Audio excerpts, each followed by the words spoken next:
our friend from Los Angeles also. Go ahead. Hey, quick question for you before I get to my point. Didn't you say that your wife had a hybrid? No.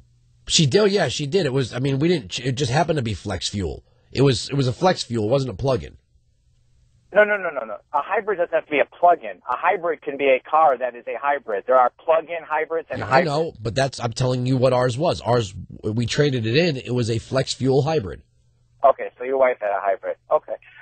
What are you fact checking me? So, I just find it sort of funny that you're ripping these hybrids and your wife. I'm not ripping the hybrids.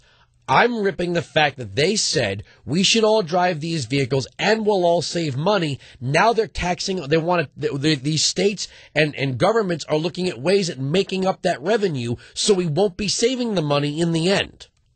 Okay. My question. I don't care what a car runs on, sir. I don't care if it runs on gasoline or corn oil. Okay. I was just curious. That's all. My question to you regarding the Second Amendment. I would like for you, if you can, to name one person that said we want to take your guns away. No one that I know in the progressive side of politics has suggested that they're going to take away a gun or the Second Amendment. They just want to make it more thorough back checks and harder. And people who are liberal, conservative, like forgive me if I'm saying his name wrong, General McChrystal, who basically just come out and said we need stricter gun laws. But my question to you is, look, if McChrystal says it, then I have no right to disagree, right? Of course not. I'm not suggesting that at all. What I'm saying to you is, as far as I know, there is no liberal politician that wants to take every gun away. So if I had audio of a California senator saying it, you'd be shocked.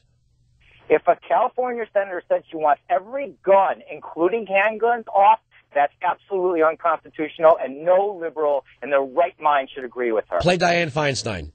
If I could have gotten 51 votes in the Senate of the United States for an outright ban, picking up every one of them, Mr. and Mrs. America, turn them all in, I would have done it. How's that? That's awful. That's awful. She shouldn't say that, and she's wrong. But they are saying it. They are saying it, though. You just, you said there were none. You said there were none. That's a United States senator, sir. And she's wrong. I stand corrected. She's wrong. I never heard that. She's wrong, and she shouldn't say that because it's unconstitutional. That's a liberal thing. What she said was wrong and unconstitutional. Well, that's good. I interviewed Charles Whitney last night from the New York Times, who wrote the book A Liberal's Case for Guns. But the problem is that's where they're going with this. That's where they're going with this. She's been saying this for quite some time, sir. Thank you very much for the call. I got to wrap it up in the next segment.